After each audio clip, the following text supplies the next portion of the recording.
பிஸ்மில்லாஹிர் ரஹ்மானிர் ரஹீம்.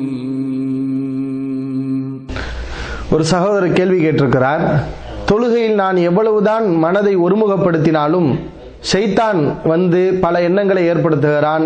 தொழுகையில் என்னுடைய கவனங்கள் திசை மாறுகிறது. இதற்கு நான் என்ன செய்வது என்று அவர் கேட்டிருக்கிறார்.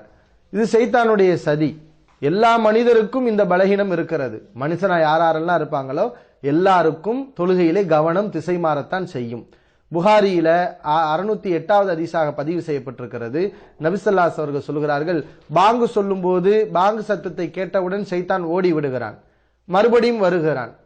அப்புறம் இகாமத் சத்தம் கேட்டவுடன் ஷைத்தான் ஓடுகிறான், மறுபடியும் வருகிறான். வந்து ஒரு மனிதன் தொழுகும் போது அவனுடைய உள்ளத்திலே பல ஊசலாட்டங்களை ஷைத்தான் ஏற்படுத்துகிறான். உதுக்குர் கதா உதுக்குர் கதா, இதை நினை அதை நினை, நமக்கு பல விஷயங்களை ஏற்படுத்துறான். அதை நினை இதை நினை என்று ஏற்படுத்தி கடைசியில் அவன் எத்தனை ரக்காய் தொழுதான் என்பது கூட அவனுக்கு தெரியாமல் போய்விடுகிறது. அந்த அளவுக்கு அவனிடத்திலே ஞாபக மறதியை ஏற்படுத்தி தொழுகையிலே அவனுடைய சிந்தனையை ஷைத்தான் வேறு பக்கம் திசை திருப்பி விடுகிறான் என்று நபி ஸல்லல்லாஹு அலைஹி அவர்கள் சொல்கிறார்கள். அதனால தொழுகையில் நம்ம அல்லாஹ்வுக்காக வணங்குறதுக்காக போன இடத்துல நம்முடைய கவனம் வேற வேற பக்கம் போகுதுன்னா அது தப்பு தான். அது வந்து யாருடைய வேலை? நல்லவர்களுடைய வேலை இல்லை, அது ஷைத்தானுடைய வேலை என்பதை நாம் அறிய வேண்டும். இது எல்லாருக்கும் வரும். வந்தாதான் நம்ம தெளிவான ஈமான்ல இருக்கும்னு அர்த்தம். ஏன்னா ஷைத்தான் யார்கிட்ட வந்து விளையாட்டு காட்டுவான்?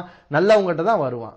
அல்லாஹ் வணங்குறாங்களா, ஆஹா இவன் சொர்க்கத்துக்கு போயிருவான், அப்ப இவனை போக விடக்கூடாது என்று நம்மிடத்துல வந்துதான் இந்த மாதிரியான ஊசலாட்டங்களை எல்லாம் ஏற்படுத்துவான். அப்ப நம்ம என்ன செய்யணும்?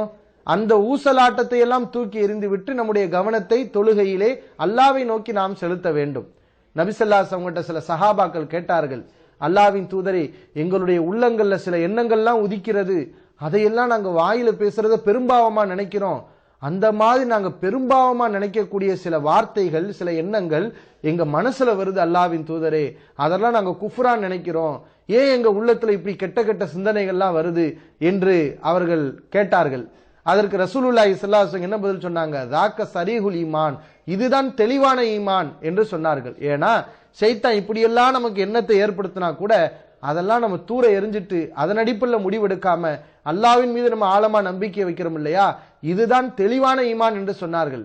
அப்ப தெளிவான ஈமான் உள்ளவர்களுக்கு நல்லவர்களிடத்துல ஷைத்தான் வரத்தான் செய்வான். அல்லாஹ் குர்ஆன்ல என்ன சொல்றான்? இன்னல்லதீன தகவ், அல்லாஹ்வை அஞ்சக்கூடியவர்கள் இதா மஸ்ஸஹும் தாயிஃபு மினஷ் ஷைத்தான், ஷைத்தானுடைய தீண்டுதல் அவர்களுக்கு ஏற்பட்டால் ததக்கரு, அவர்கள் விழித்துக் கொள்வார்கள், சுதாரித்துக் கொள்வார்கள் என்று அல்லாஹ் சொல்கிறான். அப்ப நல்லடியார்களுக்கும் ஷைத்தானுடைய தீண்டுதல் ஏற்படும். ஏன் நபி ஸல்லல்லாஹு அலைஹி வஸல்லம் பார்த்தே அல்லாஹ் சொல்லலையா, இம்மா இன்ஸகன்னக மினஷ் ஷைத்தானி நஸகுன் ஃபஸ்தஇது பில்லாஹ், ஷைத்தானிடமிருந்து ஏதாவது ஒரு தீண்டுதல் உங்களுக்கு ஏற்பட்டால் அல்லாஹ்விடத்திலே பாதுகாப்பு தேடுங்கள் என்று அல்லாஹ் கூறுகிறான். அதனால தொழுகையில் உங்களுக்கு இந்த மாதிரி நிலை வந்து உங்களுக்கு அதிகமா வந்துச்சுன்னா நீங்க என்ன செய்யணும்? அவுது பில்லாஹி மினஷ் ஷைத்தான், இது ஷைத்தானுடைய வேலை. உடனே உங்களுக்கு ஷைத்தானுடைய ஞாபகம் வரணும், இது ஷைத்தானுடைய வேலை என்று சொல்லி அவுது பில்லாஹி மினஷ் ஷைத்தான் ரஜீம் சொல்லிவிட்டு அல்லாஹ் நம்மளை பார்க்கறான், அல்லாஹ் கூட நம்ம பேசிட்டு இருக்கிறோம், அல்லாஹ்வை நம்ம வணங்கிட்டு இருக்கிறோம் என்ற உணர்வை நம்ம வரவழைத்துக் கொள்ள வேண்டும். இதுதான் இதற்கு தீர்வு. யாருமே 100% இறை நினைவோடையே தொழுக முடியாது. நம்ம நிக்கிறோம் சொன்னா அந்த தொழுகையில ஒரு பகுதி வெளியில கவனத்துக்கு போகத்தான் செய்யும், வெளி விஷயங்கள் வரத்தான் செய்யும். முடிஞ்ச அளவு அதை நம்ம என்ன செய்யணும்? குறைத்துக் கொள்ள வேண்டும்.